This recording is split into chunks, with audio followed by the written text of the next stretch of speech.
Good evening, my fellow citizens. This government, as promised, has maintained the closest surveillance of the Soviet military buildup on the island of Cuba. Within the past week, unmistakable evidence has established the fact that a series of offensive missile sites is now in preparation on that imprisoned island. The purpose of these bases can be none other than to provide a nuclear strike capability against the Western Hemisphere. Hello, everybody.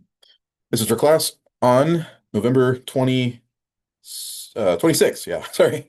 That was, of course, John F. Kennedy in his televised address, October 22nd of 1962, announcing to the American people the situation with Cuba, which is where we left off last time. This was one of the critical things that Kennedy did well. Terrifying as it was to hear on television, President, remember, he gave a lot of televised addresses. This is the most famous one. Terrifying as it was to hear that, it was the right thing for him to do, to stay with the American people, to keep them informed, to make sure they always knew what was going on, and to tell them his plans, and to communicate the very same thing with Nikita Khrushchev of Russia, as well as Fidel Castro in Cuba. What a moment this was. Well, yeah, let's turn to that. When we left off, what was the situation?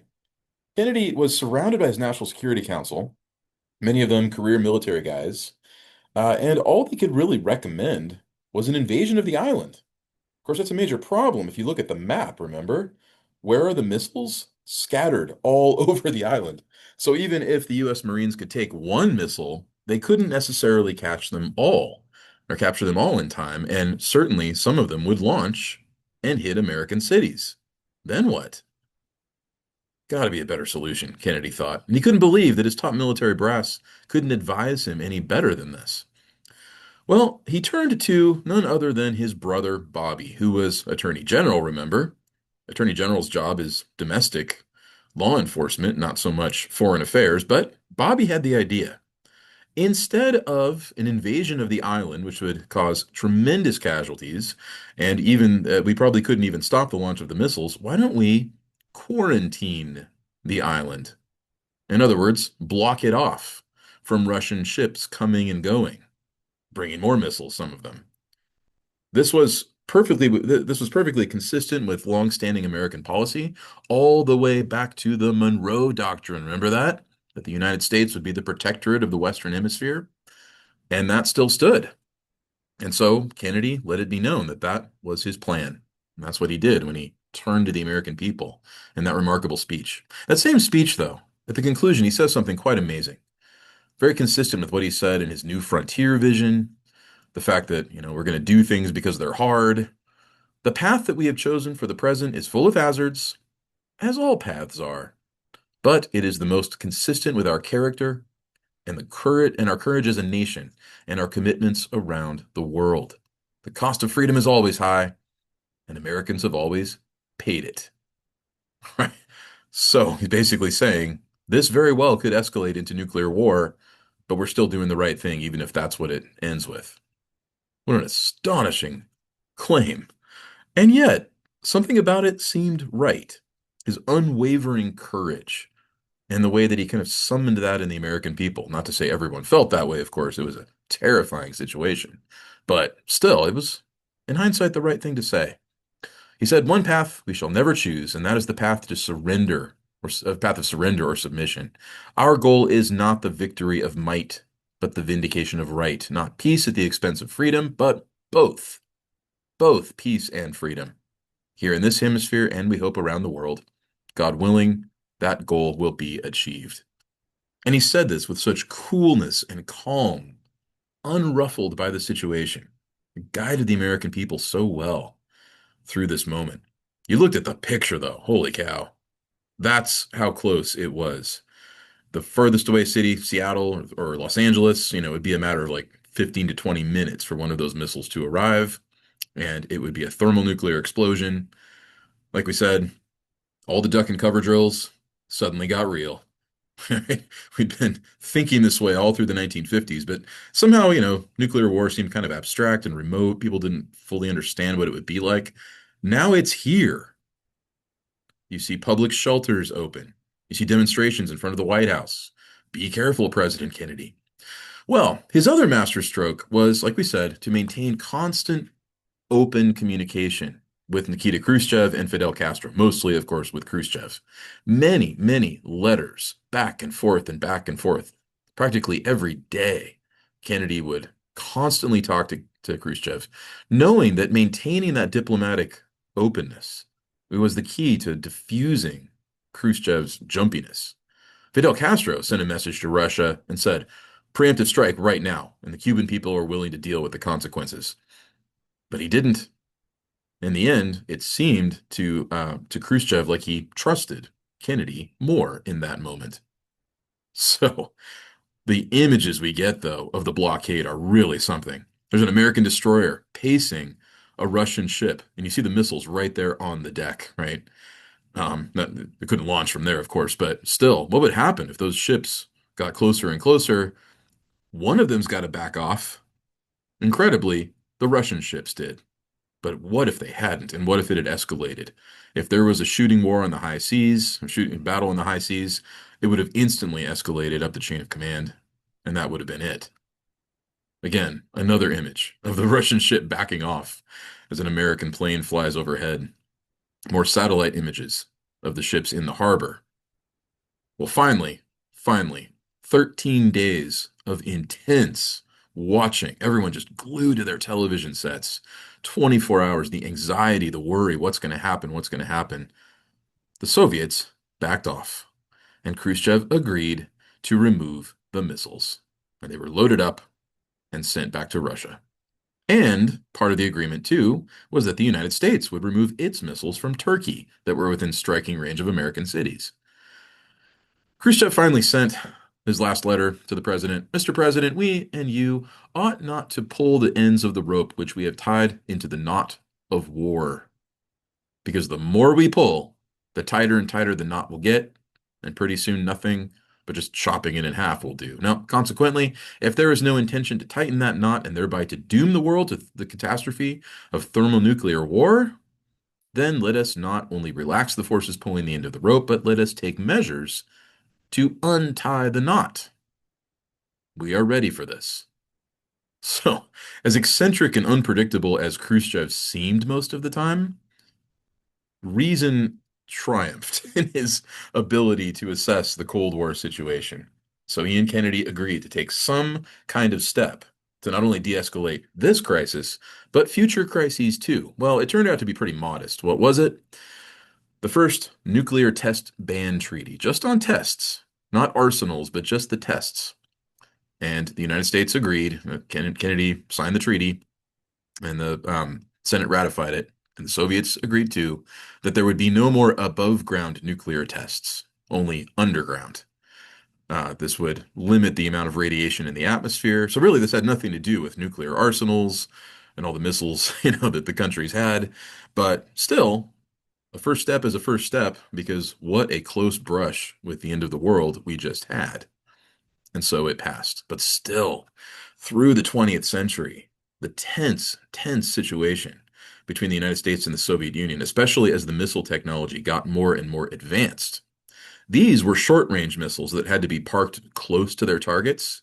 What happens when we develop intercontinental ballistic missiles that can be parked across the American Midwest or across the interior of the Soviet Union, launched into space and hit their targets from within those countries? The short-range missiles weren't as big a deal anymore. Plus, the RAND Corporation, this policy analysis, foreign policy think tank, released a famous report that said that if nuclear war was going to happen, it wasn't going to be because of an escalation quite like this, but because of an accident or a misunderstanding. What then? How do we prevent those kinds of things? Well, we'll get back to that later. On the domestic front, though, you'll recall the Supreme Court case Brown versus Board of Education, which had struck down racial discrimination, specifically in public schools. And despite that, and despite the efforts of federal district courts to order the desegregation of those schools, What finally happened? Southern governors banded together and declared a state of emergency, right?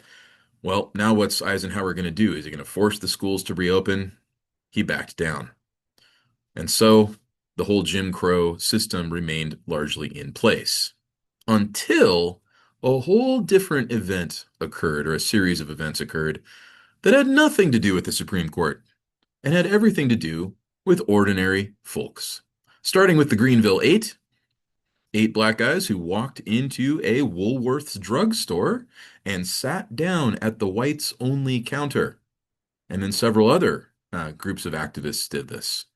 This was the start of the true civil rights movement.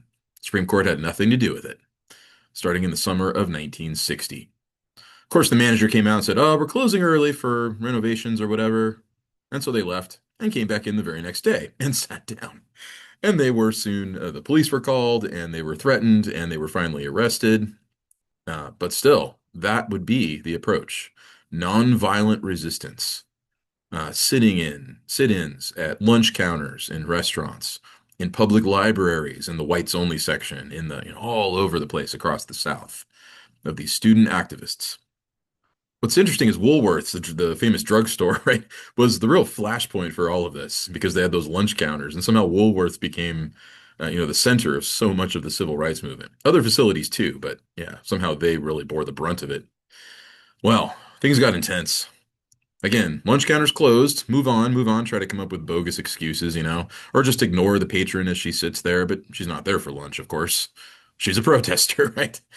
Well, it's one thing if management or the employees try to handle this situation, but inevitably the thugs show up, the tough guys who want to make a point, and we get these horrific images of this lone black protester sitting there at the counter, and they're uttering the racial slurs and they're threatening him. They're making him feel really uncomfortable, and yet he stays. Where do you find the courage to do that kind of thing? Right? I mean, most of us would just walk out, but no, they stayed and they stayed and they stayed. After all, the virtue of courage, as Aristotle says, if you've read your ethics, is about endurance, not attack, but just holding the line and enduring. So it was with civil rights protesters who endured and endured and endured. Well, in response to this, the Alabama Commissioner of Public Safety, Bull Connor, whose name is very well known in this era, insisted that it was time for some muscle. It was time to really push these people. Yeah, they're peaceful protesters, but they really are out for trouble. They've got to be. Bull Connor's plan was to use all kinds of public organizations to respond to the peaceful demonstrations. Hence, the fire department comes out to spray protesters with those high-power water cannons, and the police dogs. A very famous photograph of the civil rights activist, and the cop has got his shirt so the dog can bite him in the belly, and his face looks absolutely stoic. Again, endurance, certainty of his purpose, but still, more and more and more of this kind of activism is appearing in the Jim Crow South and in other places too that practice segregation.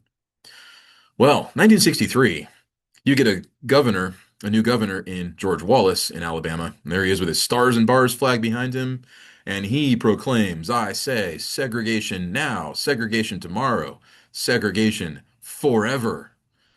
How about, lower taxes? How about better public services? No, this was the only concern, it seemed, because of these demonstrators. Well, over time, you started to see more demonstrators show up who were not from the South and were not even black. All kinds of college students taking their Greyhound buses, the Freedom Riders.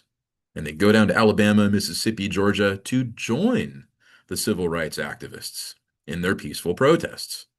Imagine, it's summertime. Your friends are going to the lake or the beach. You're getting on a Greyhound bus to go sit at the lunch counters and march in the streets and get sprayed by water hoses. The solidarity that many, many Northern college students felt with the civil rights activists grew, and more and more and more people started to show up. Well, a lot of times the state of Mississippi figured out a way to handle this. They would send state agents north to look through the yearbooks in the college library and identify people, and then take random photos of civil rights demonstrations in the north and match names with faces so that when they arrived right at the bus station in the South, they were swiftly arrested, put on buses, and sent back north again. This is like Soviet police state kind of stuff, but this is the state of Mississippi doing this? By 1961, or 62, I mean, you had a Greyhound bus firebombed by the Ku Klux Klan. Incredibly, nobody died, though several of the demonstrators were severely burned. But still, the stamina, the endurance. You see their mugshots here, of course, and some very famous figures in this picture. Stokely Carmichael down at the bottom becomes very prominent in the Black Power movement, and for future congressman, um, I'm blanking out his name. We'll get to him later. So yeah, Catholic priest down in the corner, of course. It was a very religious kind of thing as well. You get these amazing images of protesters kneeling in prayer, even as the riot cops come with batons in hand. What are you going to do? Beat up the people praying? They just couldn't quite bring themselves to do that. And in quite a few instances, they would kind of ease off and let them finish praying and do their march. Not always, of course. The fact that this spread across religious lines is really remarkable, too. There's Martin Luther King joining hands, right, with many other figures, various religious traditions. There he is marching with a rabbi on either side of him, one rabbi carrying the big old Torah to make his point. And of course, the sisters, the nuns who would actively seek out black children to attend Catholic schools, right, in open defiance of state laws regarding racial segregation. Right? And they could do it because of the First Amendment. So it's pretty remarkable nuns. So, well, the key spokesman, of course, was Martin Luther King. His day job, as we know, was a minister of the gospel. He was a Baptist minister, gone to seminary, right? And that was his main goal in life, was to just lead his flock. And then he and his fellow activists applied for a permit for a demonstration in Birmingham, Alabama. He was denied, and they held the demonstration anyway. And you know what happened? He and his followers were arrested. While in prison, though, he wrote one of the most remarkable pieces of prison literature, right alongside St. Paul and Henry David Thoreau, The Letter from a Birmingham Jail. The way that he wrote it is really interesting. He asked the prison guards for stationery and a pen. They said, no way, you've caused enough trouble. Okay, how about some newspapers? All right, and they slipped him some newspapers. He took a little pencil that he happened to have in his pocket, and he wrote the entire letter in the margins of the newspapers and then numbered them so that his friends could put it back together. And all of a sudden, this piece appears in the New York Times. The prison guards could not figure out, the governor could not figure out how in the world he did this. Well, that was how. What does it say, though? Page 105. He responds to the criticism of his fellow clergymen who say, hey, you're a minister. It is not your job to get involved in politics. Political concerns are for political people. Ministers of the gospel focus on teaching the gospel, and that's it. True, King says. Most of the time, I would not get political. But sometimes there's that issue. There's that question in American life that calls on people like us to respond the way that we are supposed to as witnesses to the truth. And this is one of those reasons. He says on page 105, you express a great deal of anxiety over our willingness to break laws.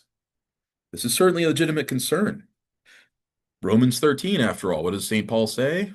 Let everyone be subject to the governing authorities, right? And so to break the laws like civil rights protesters were, even peacefully, is in violation of that commandment in Scripture. So why? Well, how does he explain his own civil disobedience? Yeah, what does he say on page 106? What is the difference between a just law and an unjust law? How does one determine when a law is just or unjust? Well, simple. A just law is a man-made code that squares with the traditional law, the moral law or the law of God. A man-made code that squares with the law of God. Or to put it in terms of, here's a name we all know around here, St. Thomas Aquinas. An unjust law is a human law that is not rooted in eternal law or natural law. Of course, if you've read the treatise on law, he's playing a little fast and loose with his terms here, but still, you get the idea. For any human law to be legitimate, it has to be rooted in the natural law. If it is not, what is it? Is it a law at all? Even Aquinas says, no, an unjust law ceases to be a law. And if it's not a law, then what is it? It's just an assertion of power, so break it. Defy it, right? Because it's not a law, nor is it even coming from a legitimate government. All segregation statutes are unjust because because the segregation distorts the soul and damages the personality. A law that uplifts human personality is just. A law that degrades human personality is unjust. Simple. Okay, how about another example? Let us turn to a more concrete example of just and unjust laws. An unjust law is a code that the majority inflicts on the minority that is not binding on itself. Okay, so you got black, the white lunch counter and the colored lunch counter, as it would have been called. If a white guy goes and sits at the colored lunch counter, is anybody going to care? Is anyone going to call the cops? No. It only goes one way if the black guy sits at the white counter. This this is difference made legal. On the other hand, a just law is a code that the majority compels a minority to follow that it is willing to follow too. This is sameness made legal. All right, how about another explanation? An unjust law is a code inflicted on a minority that the minority had no part in enacting.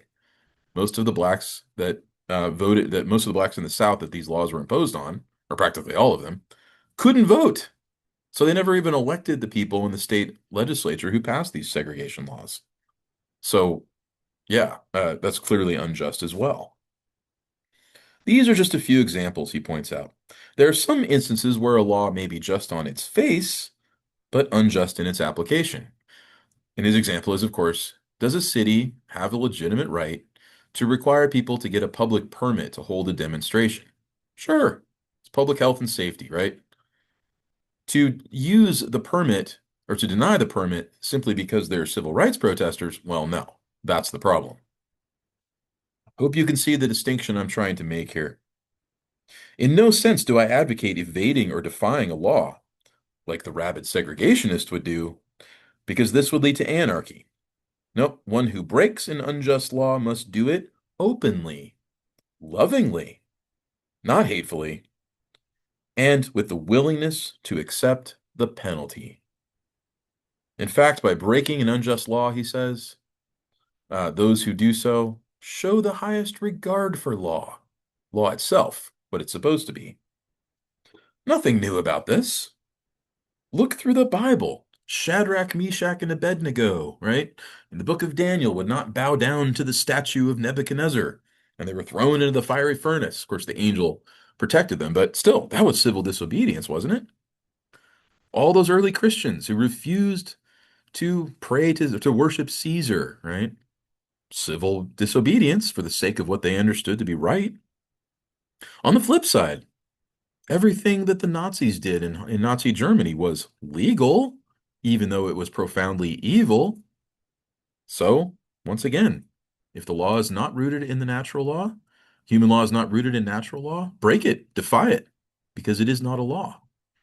You can see how well formed he was in his seminary, and being informed by this classic teaching, going all the way back to St. Augustine, he mentions too, as well as Thomas Aquinas. So, very clear guiding set of principles for the civil rights movement. It wasn't broad racial equality. It wasn't vengeance. It was just the fulfillment of what law is truly meant to be for. And of course, a constant appeal to the principles of the American founding and the Declaration of Independence. Things change, as we know, but wow, what a different teaching Martin Luther King had than the way we talk about civil rights in later years. Well, how did it go? Once again, you get a guy, in this case, James Meredith, applying to the University of Mississippi in the summer of 1962, and in response to death threats and massive protests, John F. Kennedy sent in the National Guard to escort him. And so Meredith applied for school. Soon after that, The following summer, Vivian Jones and James Hood applied for the University of Alabama the following summer. And how did it go? Here's the scene.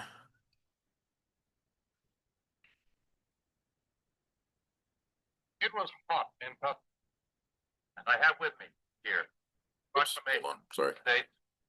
I am here to accompanied by United States Attorney for the Northern District of Alabama and by the Marshal for the Northern District of Alabama.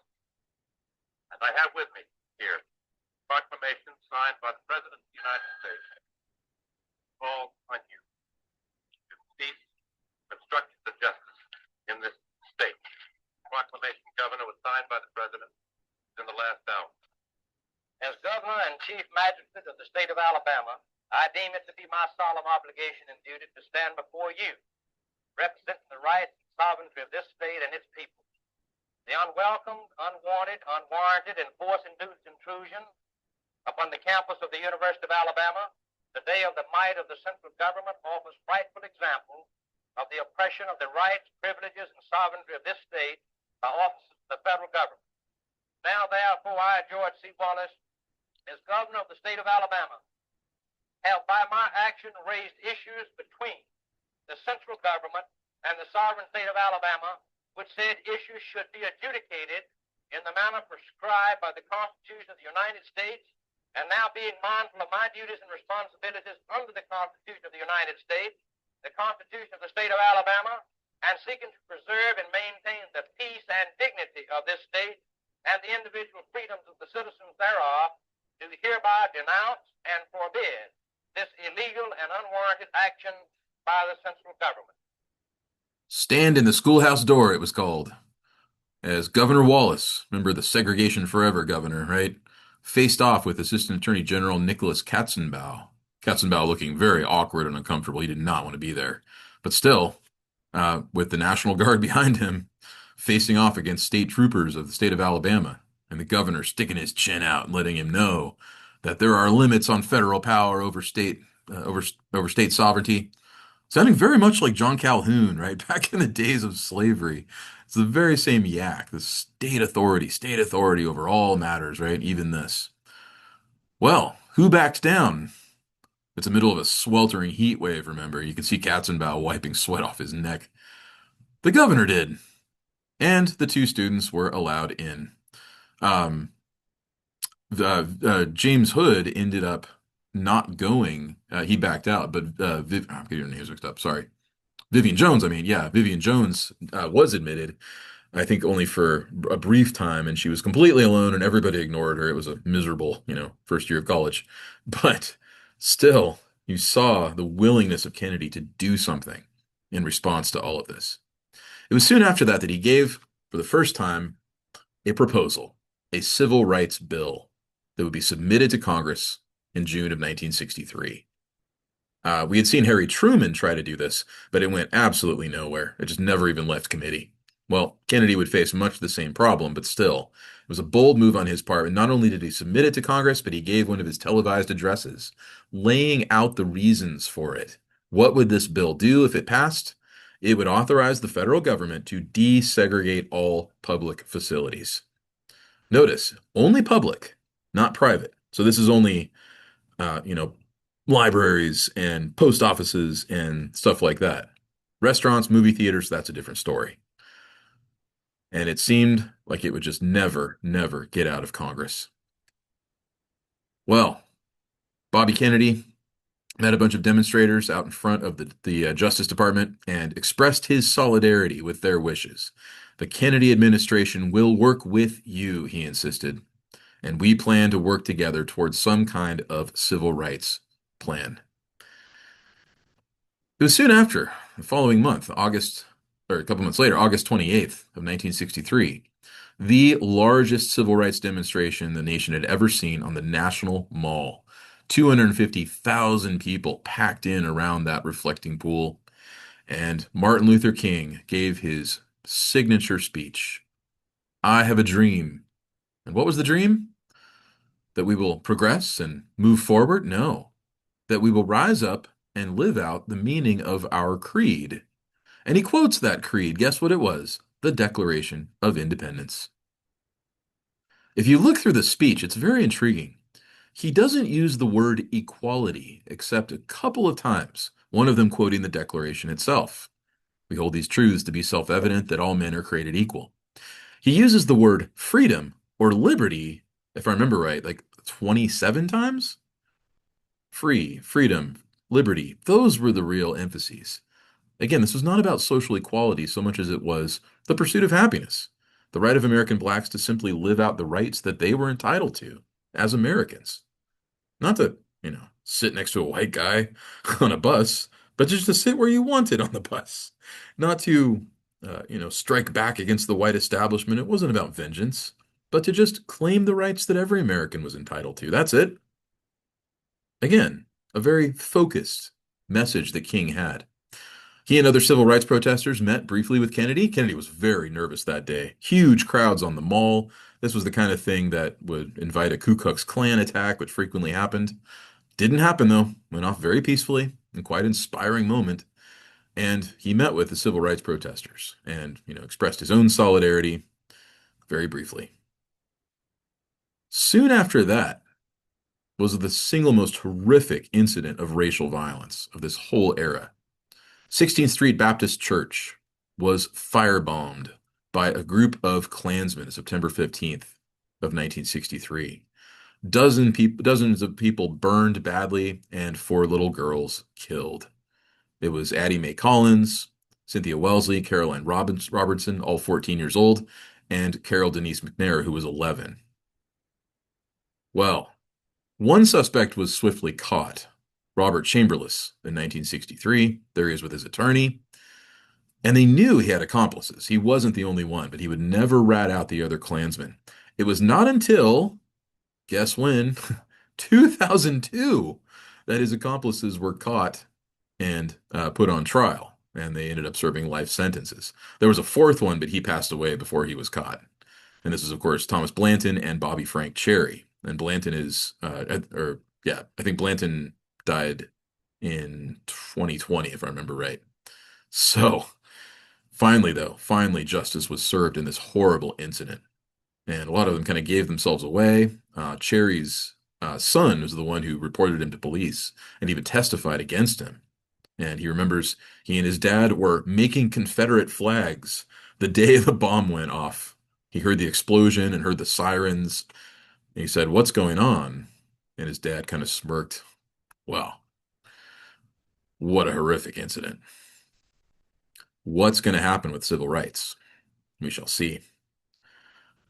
You tune in to TV in the middle of the afternoon and watch on CBS As the World Turns, a famous old soap opera. And all of a sudden, in the middle of the day, a break for a CBS News bulletin. It's Walter Cronkite, and he's got this to say. Oh, sorry. Ah. For the next 2 decades. Sorry. Please. From Dallas, Texas, the flash, apparently official, President Kennedy died at 1 p.m. Central Standard Time, 2 o'clock Eastern Standard Time, some 38 minutes ago.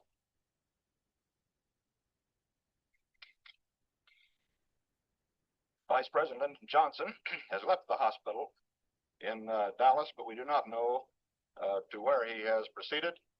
Presumably, he will be taking the oath of office shortly and become the 36th President of the United States.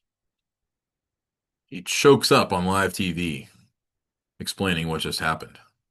What did happen? Kennedy was on a tour of major cities in Texas to try to drum up support for his reelection the following year. He aimed at a second term. And while in Dallas, he went past a huge crowd of, spectators in the back of the car with the top down, waving and making his appearance. And then after he had passed much of the crowd, what happened? Shots rang out. And there were 3 shots. First one missed, ricocheted off the ground and hit a bystander who was okay. And then 2 more bullets got him. And he was dead, slumped over in the car. What a scene. Who did it? Why? Well, the first suspect, or the only suspect, was Lee Harvey Oswald. Oswald had a terrible story. He'd had a rough childhood. I think orphaned at an early age, in and out of juvenile detention. Joined the Marine Corps, and then was discharged for all kinds of bad behavior after being in trouble with military law several times. He was just a wreck. Why was he the suspect, though? He had gone into a movie theater to see a film, and the staff told him to leave. He got belligerent, so they called the police. He finally did leave, and as he was coming out, he ran into a cop, Officer Tippett, and got into a kerfuffle, and then pulled out a pistol and shot the cop. Well, that's enough to get him put away for life or to get a death sentence. But right away, the FBI, who was trying to figure out who shot Kennedy, assumed that he was the lead suspect. They had good reason to believe this. He had been involved in all kinds of far leftist organizations, especially in support of Cuba and the Castro regime. Did that mean he was actually a communist? It wasn't sure. Leftist groups in the United States had great sympathies with communism without being communist, but turns out he had gone to Russia. He had defected to the Soviet Union after leaving the military and even married a Russian woman. That fell apart pretty quickly. He came back to the United States and somehow got back through customs. And, someone being repatriated in this way, there's usually a long, tedious process for doing this. And somehow he was expedited, and nobody knew why or how. He had learned to fire a high-powered rifle while he was in the military. So, I mean, he makes sense to call it makes sense to call him a lead suspect, doesn't it?